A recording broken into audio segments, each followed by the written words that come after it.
शीतल जल लेकर के आएगी, पिता के लिए भोजन बनाएगी। बहुत आदर होता है बेटी के हृदय में पिता के लिए। और अगर किसी की बेटी को दुख देना हो ना, तो उसके पिता को उसी के सामने गाली दे देना।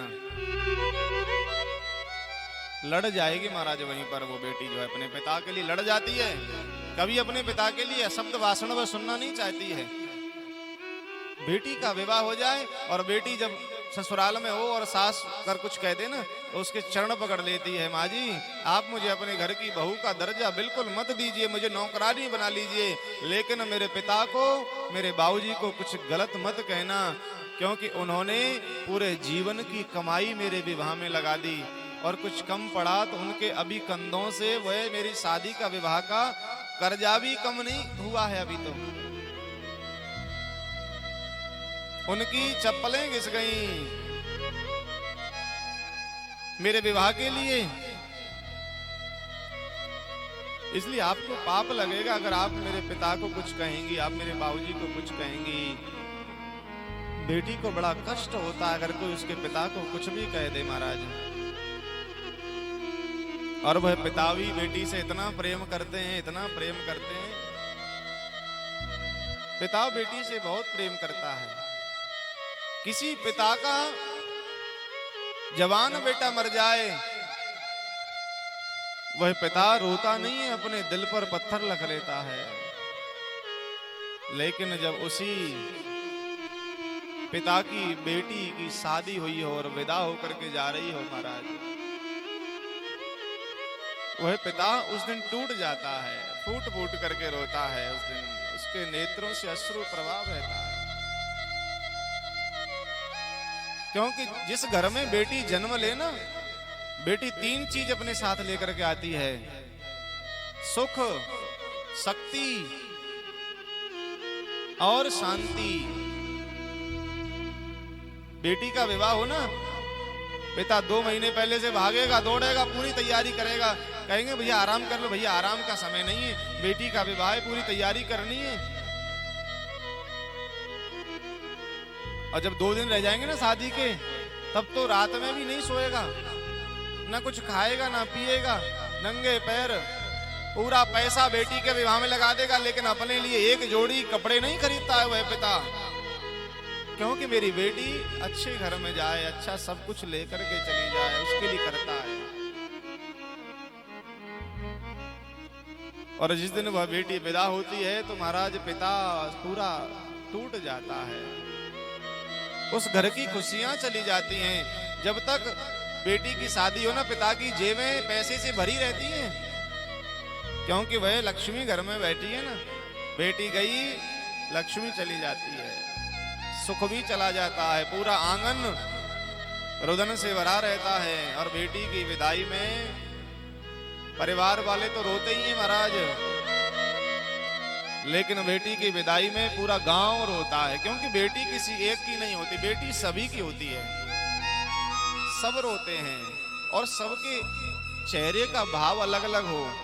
गांव वालों का अलग होगा, रिश्तेदारों का अलग होगा, माँ का अलग होगा, लेकिन पिता के चेहरे पर जो रुदन होगा ना, वो किसी के चेहरे पर नहीं होगा। पिता रोता है, रुदन करता है, एक कोने में जाकर के बैठ जाएगा। अब मुझसे कुछ कहो मत भैया, बस अब मुझे कुछ कहो मत। रोएगा, रुदन करेगा बेटी की विदाई में। और बेटी की विदाई में सब तो रोते हैं, लेकिन उस दिन एक आदमी ऐसा रोता है जो उससे कुत्ते और बिल्ली की तरह लड़ता था। वह उसका भाई। जब बेटी विदा हो रही है ना, तो अपने भाई से लिपट जाती है, एकदम उसकी कॉलर को पकड़ लेगी, उसके गले को पकड़ लेगी, उसके कपड़ों को पकड़ लेती है, छोड़ती नहीं है। उस दिन वह भाई भी रोता है। तो पड़ोसी ने कहा, अरे तू क्यों रो रहा है? तू तो इसके साथ में लड़ता था और आज रो रहा है। बोले भैया वह लड़ना तो मेरा ऐसा ही था, लेकिन अगर मैं कोई गलती कर देता था ना, तो ये माता पिता को बताती नहीं थी, छुपा लेती थी। कहीं बाहर से आता था, मेरे लिए खाना बनाती थी, मेरे कपड़े धो देती थी। और हम में कभी लड़ाई होती थी ना, तो ये मुझे मारती थी लेकिन ऐसे मारती थी कि इसके लग ना जाए, मारती थी लेकिन ऐसे कि मेरे भाई को लग ना जाए। बड़ी बहन माँ के समान होती है, अपने छोटे भाई को अपनी संतान की तरह पालती है महाराज। उस दिन सभी रोते हैं बेटी की विदाई में, सबके नेत्रों में अश्रु प्रवाह रहता है, सब रुदन कर रहे होते हैं। बेटी के बराबर प्रेम पिता को कोई और नहीं कर सकता है। किसी बेटी का पिता मर जाए ना और उसके पता लगे कि मेरे पिता मर गए, ससुराल से रोती हुई आएगी, चित्कार करती हुई, चीखती हुई आएगी और आकर के अपने घर की दहलीज पर सर पटक करके गिरेगी। बहुत देर तक उसी दहलीज पर बेटी पड़ी रहती है और सोचती है कि ये दहलीज आज से मेरे लिए पराई हो गई, क्योंकि बेटी का मायका पिता से होता है महाराज। माता तो भाई और भाभियों के अधीन हो जाती है। जब तक पिता घर में ना, बेटी कभी भी आ जाए कभी चली जाए कोई कुछ नहीं कहने वाला। बेटी कुछ मांग ले तो पिता देने से मना नहीं करते, कुछ भी लेकर के चली जाती है। लेकिन जब पिता चले जाते हैं तो वह सोचती है कि ये दहलीज आज से मेरे लिए पराई हो गई। बहुत देर तक उस दहलीज पर पड़ी रहती है, रुदन करती है, रोती है महाराज।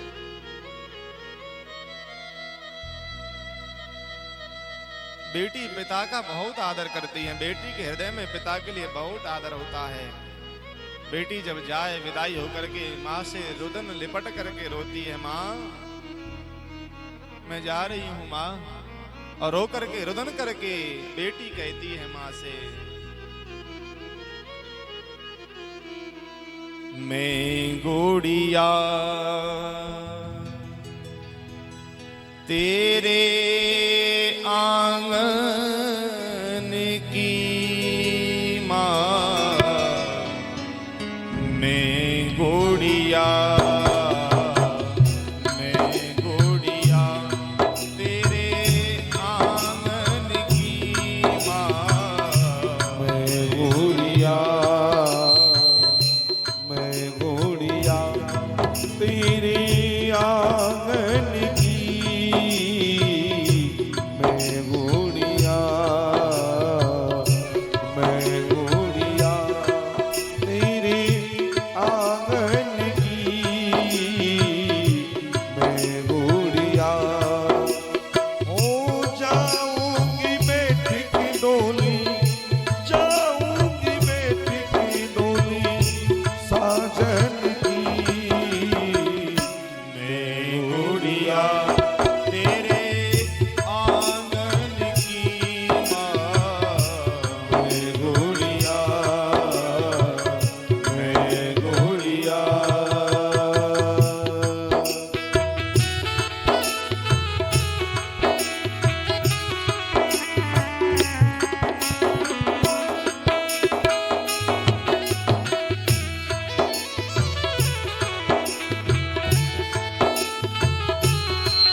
नागन की माँ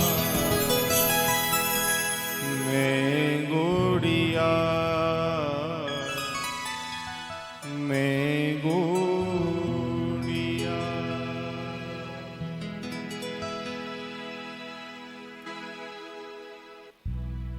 बेटी के जन्म से कभी दुखी नहीं होना चाहिए महाराज।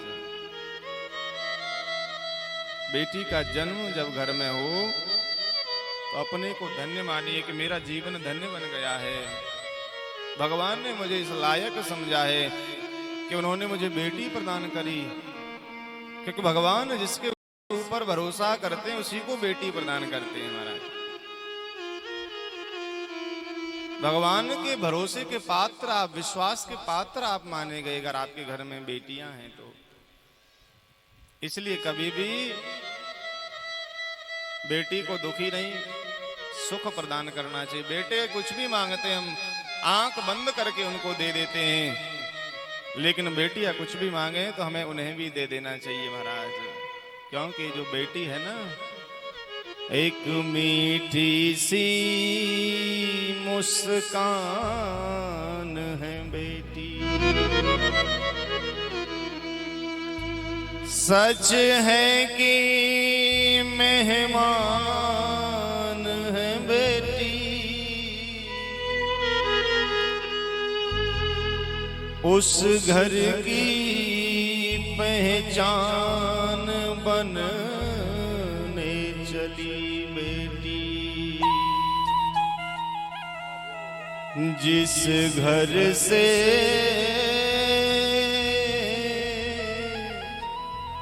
अनजान है बेटी।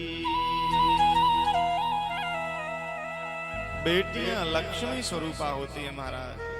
लक्ष्मी का वरदान है बेटियां, सरस्वती का मान है बेटियां, धरती पर भगवान है बेटियां।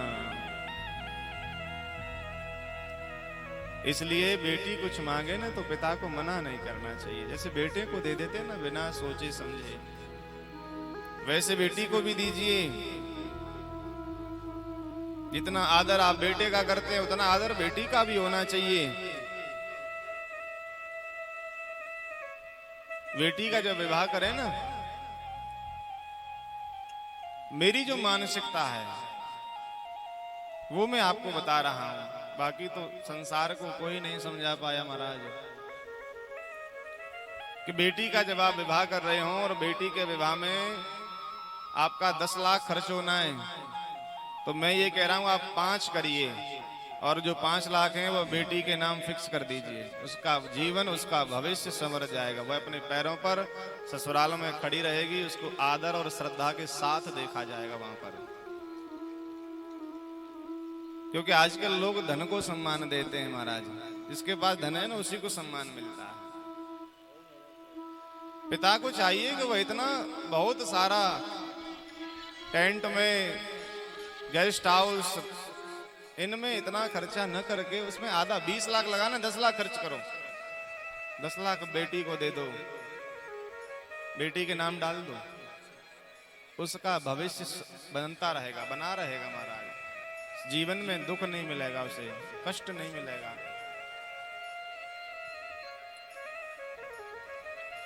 जो जीव अपनी बेटी को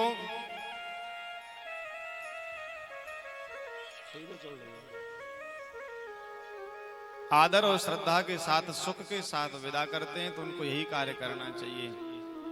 क्योंकि आप कितना भी खर्च कर लें बेटी के विवाह में, बेटे वाला संतुष्ट नहीं हो सकता। आप बहुत दे देंगे ना, बहुत सारा दे देंगे, तो बेटे वाला कहता है इतना दिया है, 2-3 नौकरानी और भेज देते। ये ऐसा कहकर के टोंट मार देते हैं। बोले इतना दिया, 2-3 नौकरानी और भेज देते।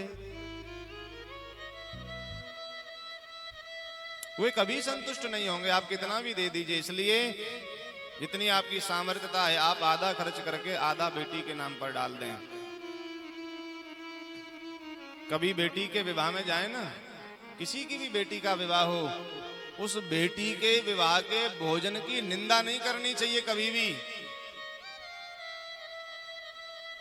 कुछ लोग जाएंगे, अरे भोजन में नमक कम है, इसमें ये नहीं है, इसमें ये नहीं। भोजन की, बेटी के विवाह की भोजन की निंदा मत करिए, क्योंकि वह पिता के जीवन पर्यंत की मेहनत पुरुषार्थ की कमाई वह बेटी के भोजन में लगी हुई है महाराज। वह अपना पूरे जीवन का धन जोड़ करके बेटी के विवाह में खर्च करता है। इसलिए कभी निंदा मत करिए भोजन की।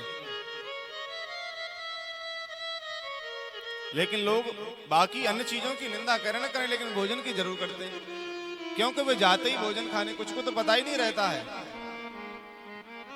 बस भोजन करने ही जाएंगे, जल्दी से भोजन करो और निकलो। इसलिए कभी बेटी के भोजन की निंदा नहीं करनी चाहिए। और पिता को चाहिए कि बेटी चाहे कितने भी साल की हो जाए, लेकिन कभी भी बेटी को व्यसनी, व्यभिचारी, मदिरा पान करने वाला, मांस भक्षण करने वाला ऐसे व्यक्ति के हाथ में उसका हाथ नहीं देना चाहिए महाराज, चाहे वो कितनी भी साल की हो जाए। ऐसे व्यभिचारी, मांस भक्षण करने वाले, व्यसनी के साथ में, मदिरा पान करने वाले के साथ में, जुआरी के साथ में अगर आप अपनी बेटी का विवाह करते हैं तो आप अपनी पुत्री की हत्या का पाप अपने जीवन में ले रहे हैं। एक पुत्री की हत्या का पाप आपको लगता है। इसलिए कभी बेटी को, होते ना लोग मदिरा पीने वाले, दो लोग दारू पी रहे हो, पीते पीते यार मैंने तेरे बेटे के लिए अपनी बेटी का विवाह तय कर दिया, बेटी को पूछा ही नहीं कि कैसा परिवार है, तुम्हें लड़का अच्छा लग रहा है कि नहीं लग रहा है। बेटी को पूछना चाहिए ना कि तुमको अच्छा लग रहा है ना बेटा, लड़का अच्छा है, परिवार ऐसा है, तो तुम संतुष्ट हो तो तुम्हारा विवाह किया जाए। उन्होंने पूछते ही नहीं है। पहले बेटियों का विवाह होता है था तो पूछ के, बेटी स्वयं वर को वरती थी, स्वयंवर होता था ना, बेटियां स्वयं वर को वरती थी स्वयंवर के मध्य में, लेकिन बेटी को पूछा ही नहीं जा रहा है।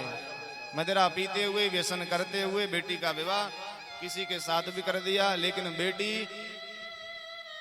इतनी गऊ के समान होती है कि पिता उसे जिस खूंटे से बांध देते हैं ना, वह उसी खूंटे से बंधी रहती है महाराज। कभी पिता से आकर के शिकायत नहीं करती कि आपने मुझे ऐसा घर परिवार दिला दिया। कोई अपना भाग्य जान करके वहीं पर दुख पाए, विपत्तियां पाए। पति चाहे कैसा भी हो, मदिरा पान करता हो, जुआ खेलता हो, कैसा भी हो, लेकिन बेटियां पिता से शिकायत नहीं करती कभी। इसलिए पिता को चाहिए कि वह अपनी बेटी का विवाह अच्छे घर में करे, जिससे कि बेटी प्रसन्न हो, बेटी सुख हो महाराज, उसको जीवन में सुख की प्राप्ति मिले।